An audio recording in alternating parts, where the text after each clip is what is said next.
a palavra de Deus em Gênesis. Gênesis 26. Fica antes de Êxodo, caso alguém tiver com dificuldade.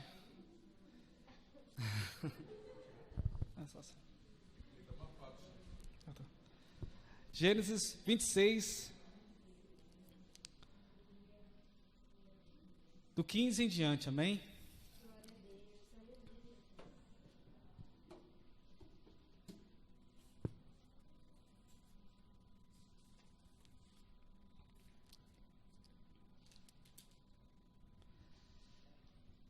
Diz assim a palavra de Deus, 26, verso 15.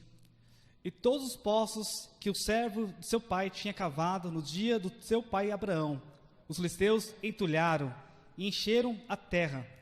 Disse também Abimeleque a Isaque: aparte de nós, porque muito mais poderoso te tens feito do que nós. Então Isaque partiu dali e fez o seu acampamento no vale de Gerar e habitou lá. E tomou Isaque e cavou os poços de água que cavaram nos dias de Abraão, seu pai, e que os filisteus entulharam depois da morte de Abraão, e chamou pelo nome que os chamara seu pai. Cavaram, pois, os servos de Isaque naquele vale, e acharam ali um poço de águas vivas. E os pastores de Gerar porfiaram com os pastores de Isaque, dizendo: esta água é nossa. Por isso chamou o nome daquele poço de Ezeque, porque contenda era com eles. Então cavaram outro poço, também porfiaram sobre eles, por isso chamou de seu nome Sitna. Versículo 22.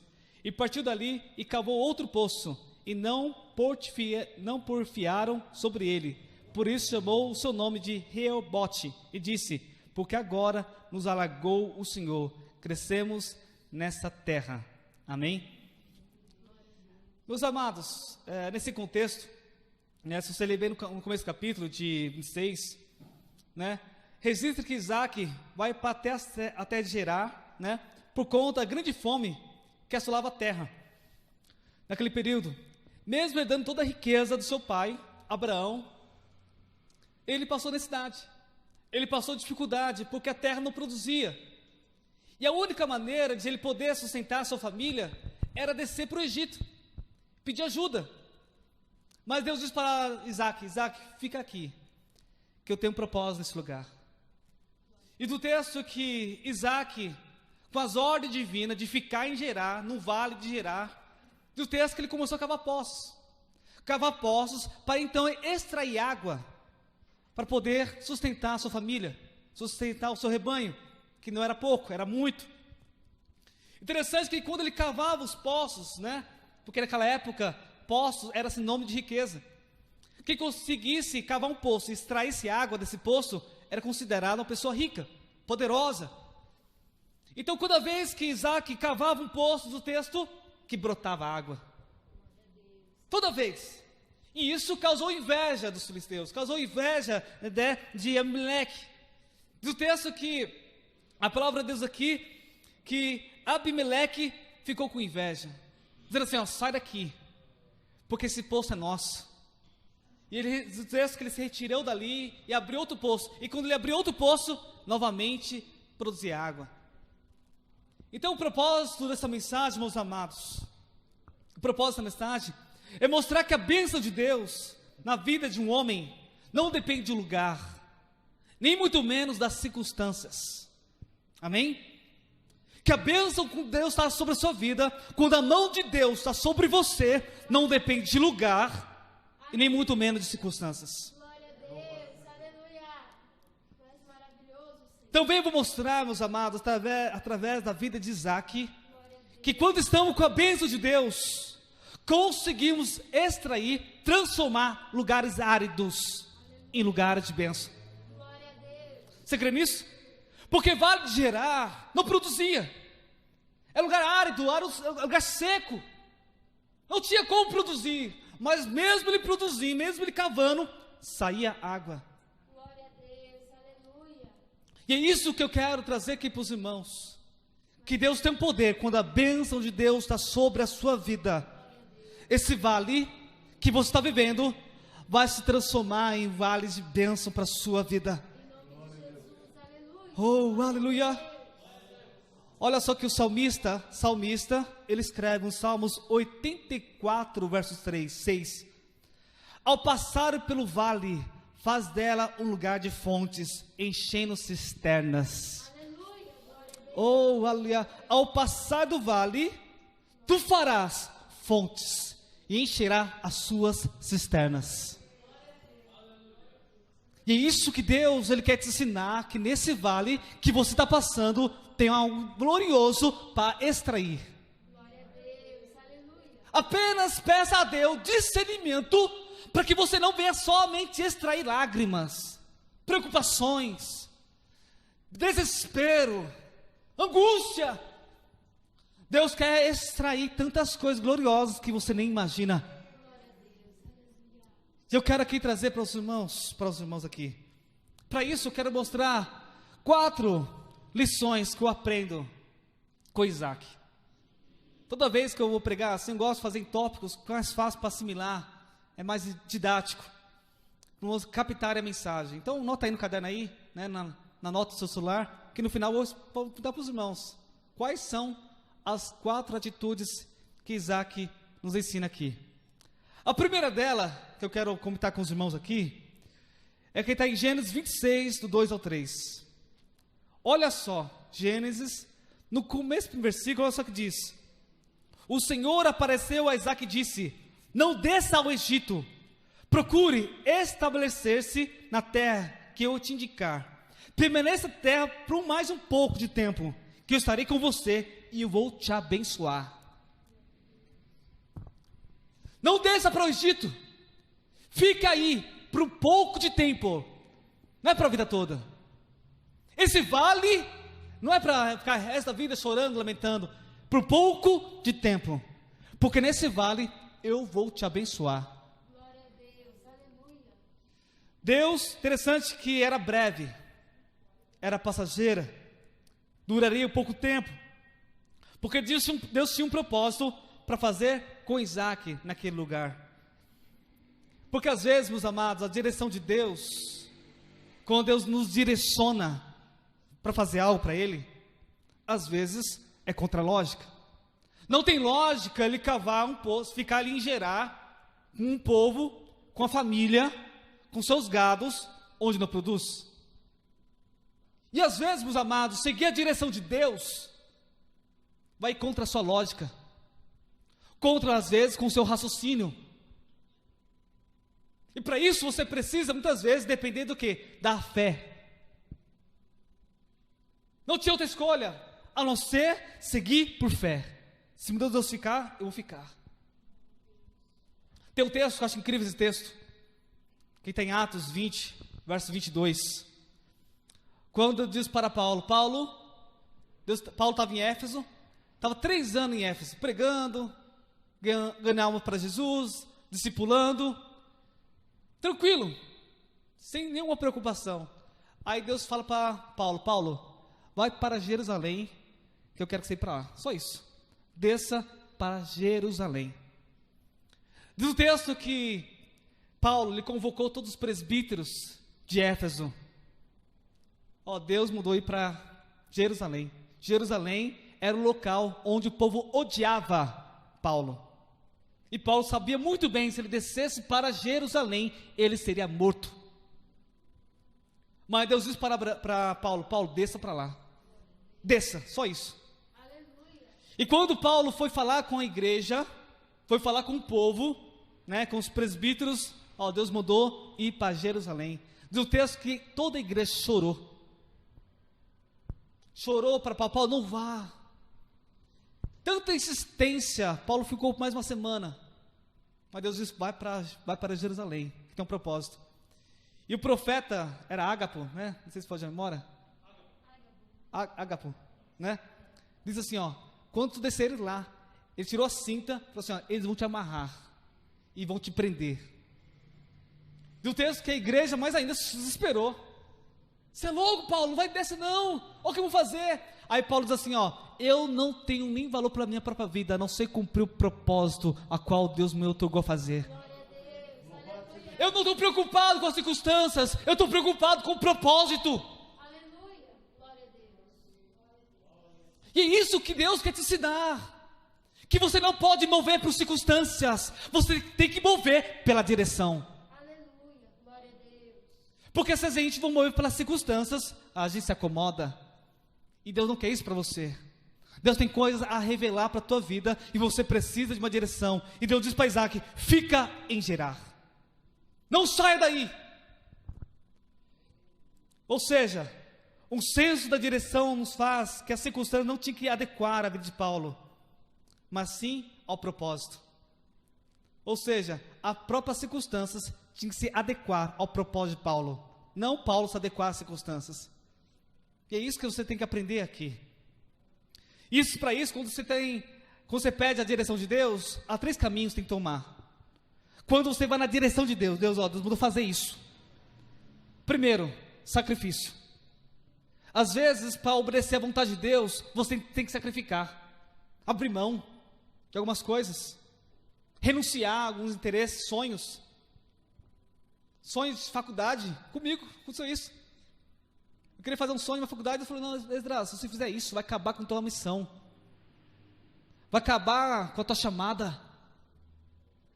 Esse emprego, quando você entrar nessa área, vai pegar sábado, domingo, feriado, e vai comprometer completamente a chamada de pregar a palavra de Deus. Então você escolheu uma faculdade que você possa trabalhar na minha obra também. Glória a Deus. Ou seja, eu tenho que sacrificar para um propósito. Segunda coisa, quando você vai pela direção de Deus, vai exigir prioridade. Ou seja, a vontade de Deus acima da sua vontade. Porque às vezes a nossa vontade tem que sobressair, mas não, quer vir a vontade de Deus? A vontade de Deus tem que sobressair com a sua vontade. Terceira coisa, caso você queira seguir a direção de Deus, voluntariedade. Tem que ser voluntário.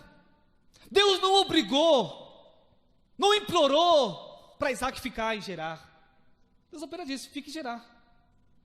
Ele teve que obedecer, sim ou não. Ele poderia muito bem: não, Deus, Deus falou isso, mas eu não quero não, Deus me livre, fica em Gerar.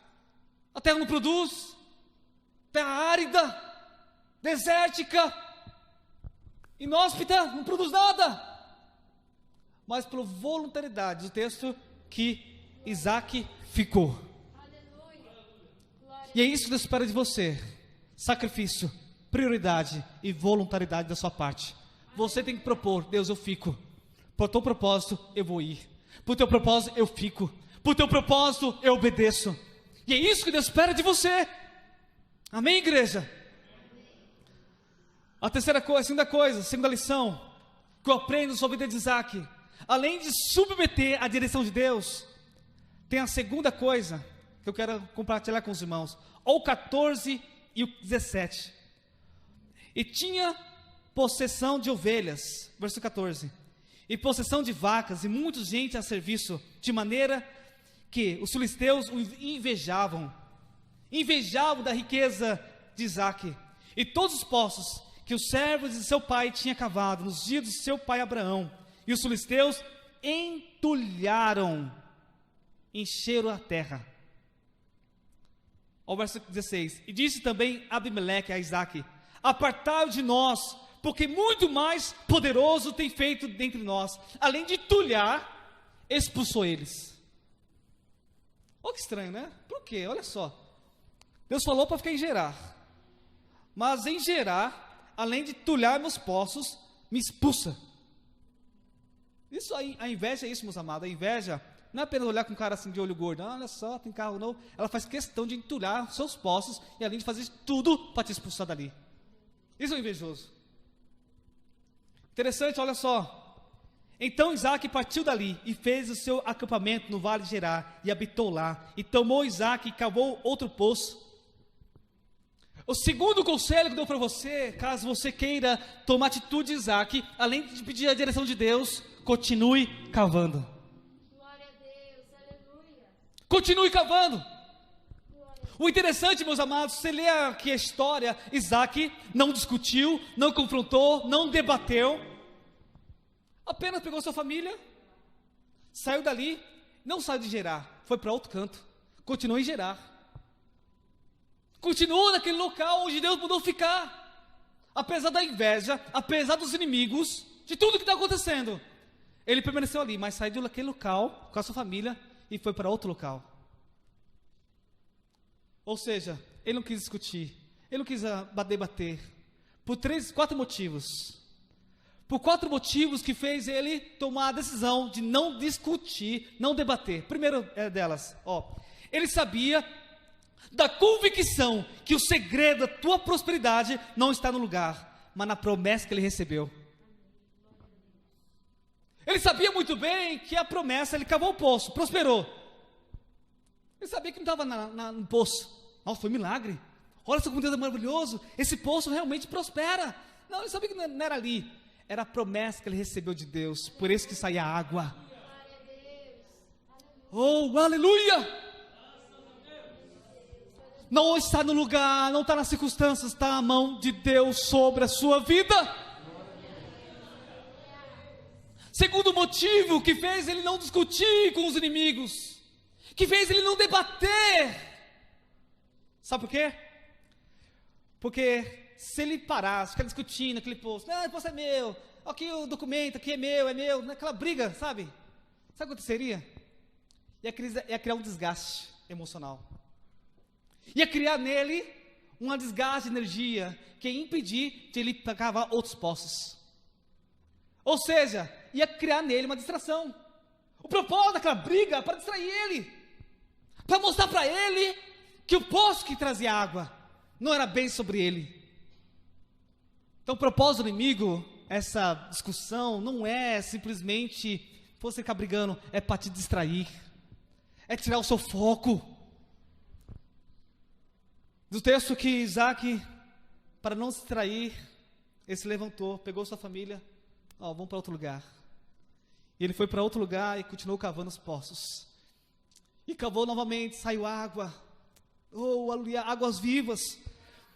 E do texto, meus amados, que Isaac, terceiro motivo. Então o primeiro motivo é que ele tinha a convicção da promessa, que era sobre ele. Segundo motivo é que ele não queria, de nenhuma maneira, perder a energia por aquilo que Deus tinha na vida dele. Então ele teria que sair dali. Terceiro motivo é que a prioridade era mais importante, que era a sobrevivência. Se ele quisesse ficar ali brigando com aquele poço, a sua família ia morrer de fome. Então a prioridade dele não era discutir. A prioridade dele era sustentar a família. Era cuidar dos filhos, era cuidar do rebanho. Então a preocupação dele não era brigar, não, fica com você, tá bom, fica aí, tá bom, fica em paz. Vou cavar outro poço, porque a maior prioridade é a paz na minha família, é a paz dentro de casa. Aleluia. E às vezes você tem que saber priorizar. Qual é a sua prioridade? Isaac sabia qual era a prioridade. A prioridade era a paz. Glória a Deus. Por isso que ele não queria discutir. Porque realmente, se ele discutisse ali, poderia até haver uma guerra. E do texto, meus amados, que Isaac era poderoso. Até Abimeleque diz assim: tu és mais poderoso que nós. Então entende-se que Isaac poderia muito bem, acabar com eles, com o seu exército. Porque do texto que Abraão tinha mais de 318 soldados à sua disposição. 318.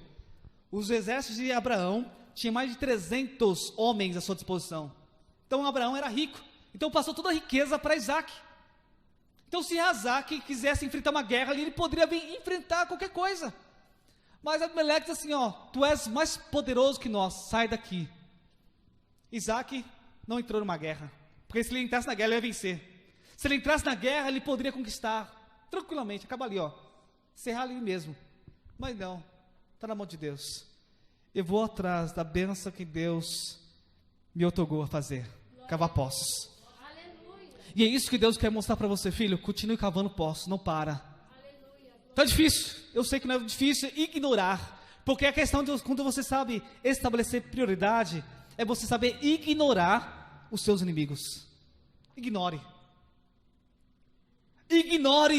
não é fácil, mas com a graça de Deus sobre a sua vida, vai te dar força para você ignorar. Interessante, meus amados, que outra coisa. Então, o primeiro, ele teve que pedir a direção de Deus.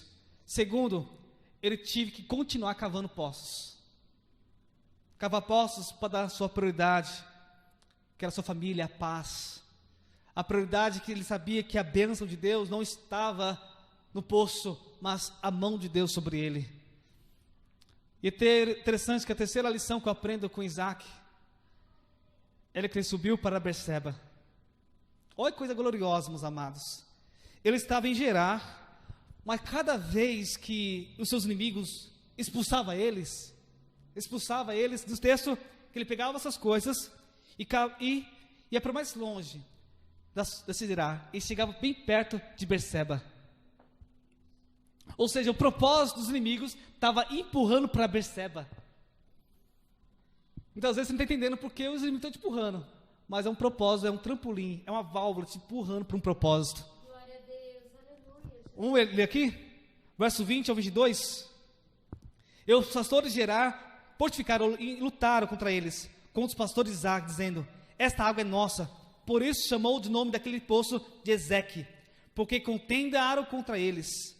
Então cavaram outro poço e também porfiaram, brigaram sobre eles. Por isso chamou o seu nome de Sitna.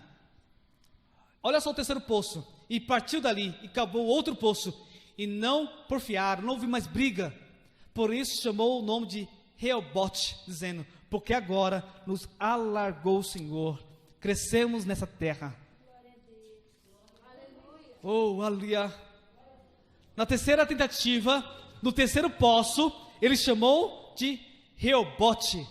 Deus alagou, deu tranquilidade, deu paz. Aleluia. Glória a Deus. Agora Deus nos deu alívio.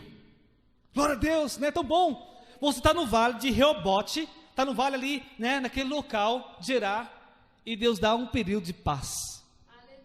Um período de alívio. Um período de tranquilidade. Onde as preocupações diminuem. A sua ansiedade parece que desaparece. Interessante que, apesar de ser um lugar tranquilo, refrigério e alívio, Deus tinha algo melhor para Isaac. Era em Berseba que Deus queria fazer um juramento, uma aliança, trazer novas revelações.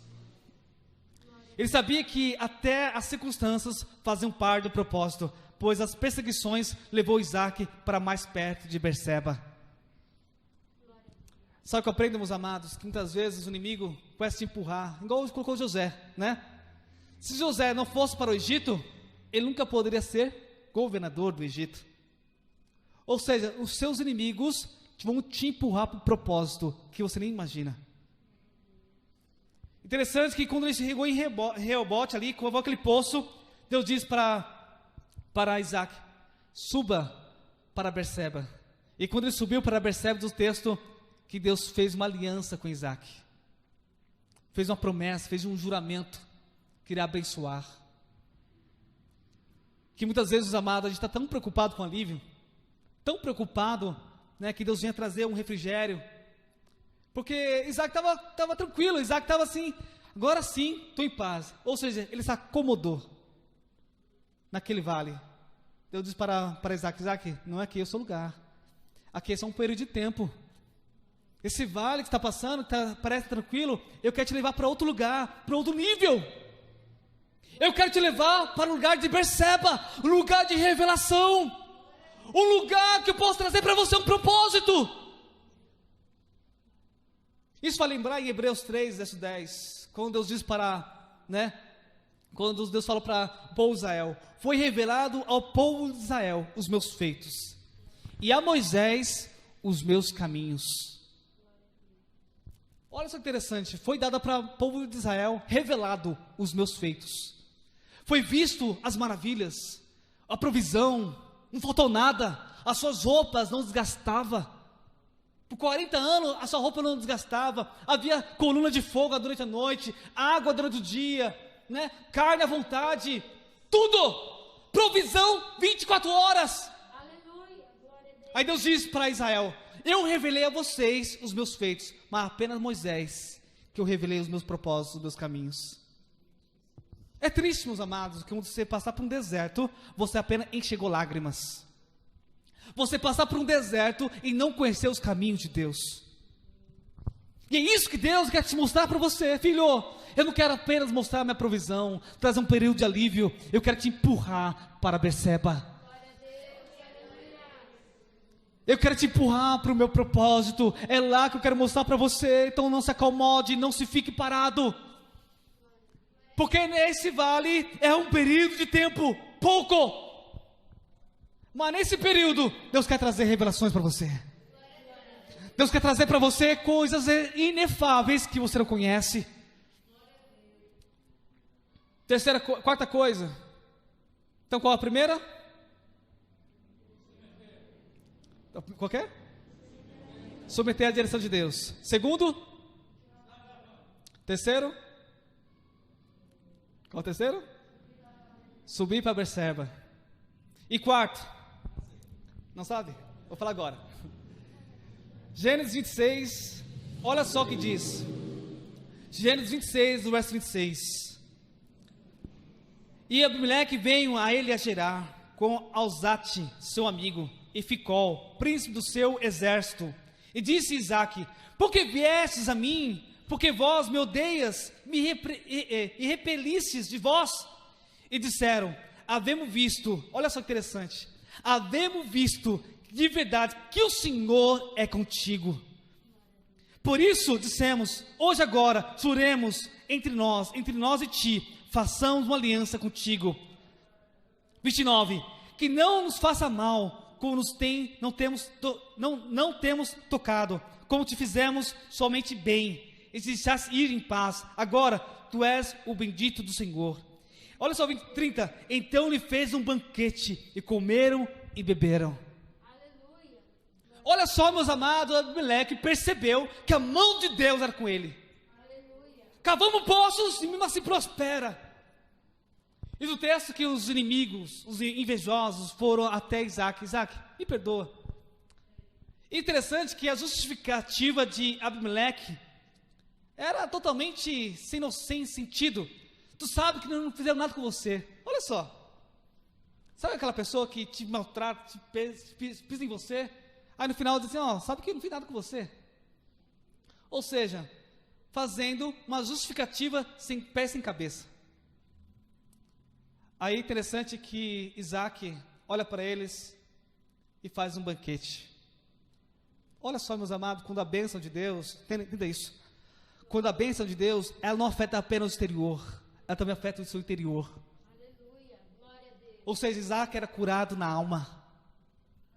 Ele poderia muito bem colocar suas justificativas, começar a falar os seus problemas: olha o que você fez, por causa disso minha família sofre, por causa disso meu pai sofre.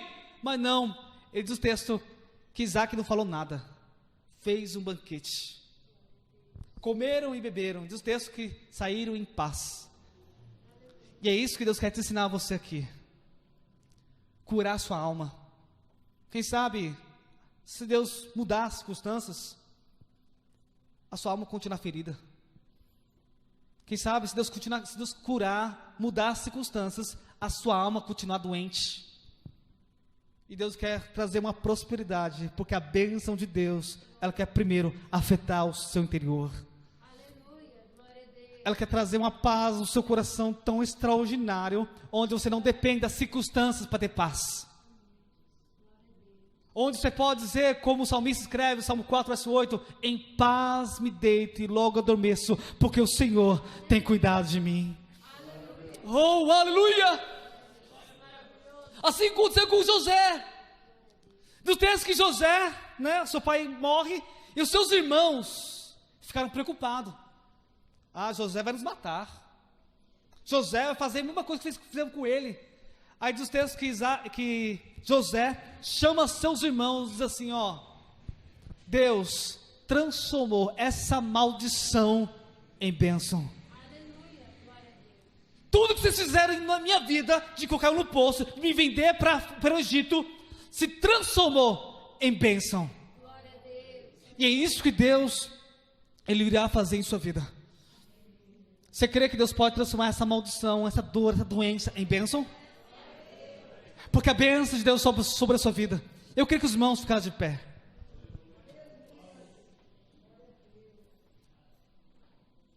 Interessante, meus amados, que através da vida de José, famílias foram beneficiadas. Isso faz aprender que a bênção de Deus não limita apenas em suprir a sua necessidade, mas também transbordar para outras pessoas. Porque a bênção de Deus, quando vai para a sua vida, não tem um propósito de abençoar você, mas você ser um abençoador. Que através da sua vida, pessoas sejam alcançadas. Através da sua vida, pessoas sejam curadas. E Deus quer usar a sua vida para abençoar outros.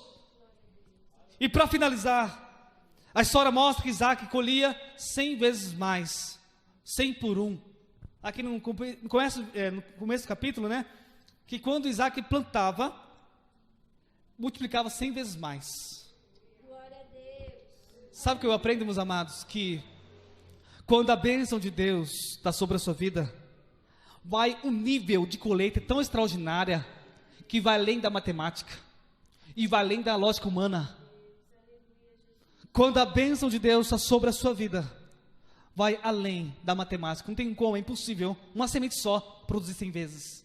Máximo 30, 40, mas 100 vezes, uma semente só. Mas para Deus, quando a bênção de Deus, isso é possível. Isso é possível, e isso Deus irá fazer sobre a sua vida. Porque a bênção de Deus está sobre você. Então não se preocupe pelas circunstâncias, se preocupe com o propósito. Amém, igreja? Eu queria orar com você agora. Eu não sei como está a sua vida, as suas preocupações. Se tem invejosos, queiram cavar seus poços. Mas não briga não, discute não. Sai daí, sai desse meio. E começa a focar no propósito. Começa a focar na prioridade, que é a paz. Começa a preocupar que a convicção que não está no lugar, nem nas circunstâncias, a bênção está sobre você. Eu quero orar para você. Deus vai tirar todas essas preocupações, todo esse medo, essa angústia que está afetando o seu interior. E Deus quer dar abundância de paz. Amém? Oremos. Eterno Pai, grande Deus, aqui estão em tua presença para lhe pedir. Venha derramar paz nos corações dos teus filhos. Que nesse vale, ao passar por esse vale, tu faz uma fonte, onde enche as cisternas. Oh Pai amado, eu vi que eles possam cavar esses poços e trazer vida. Oh Pai amado, eu não sei a angústia, o sofrimento, a dor que estão passando, mas eu lhe peço, Pai, em nome de Jesus, não deixa parar. Ajude os filhos a continuar cavando os poços. Ajude os filhos a subir para Berseba. Ajude os filhos, Pai amado, a fazer um banquete com os inimigos. Oh Pai amado, venha curar a alma doente, venha curar a alma ferida. Oh Espírito Santo de Deus, nos ajude a liberar o perdão, nos ajude a entender o teu propósito, os teus planos. Eu suplico, Pai, em nome de Jesus, eu clamo a Ti, Pai, eu suplico, nos ajude a obedecer a Tua direção, mesmo que seja difícil, nos ajude a permanecer em gerar, a não sair do Teu propósito, a não sair da Tua visão, daquilo que o Senhor tem para nós. Eu quero suplicar, Pai amado, em nome de Jesus te peço, assim eu te agradeço. Amém. Amém, meus amados. E foi essa palavra que Deus colocou no meu coração.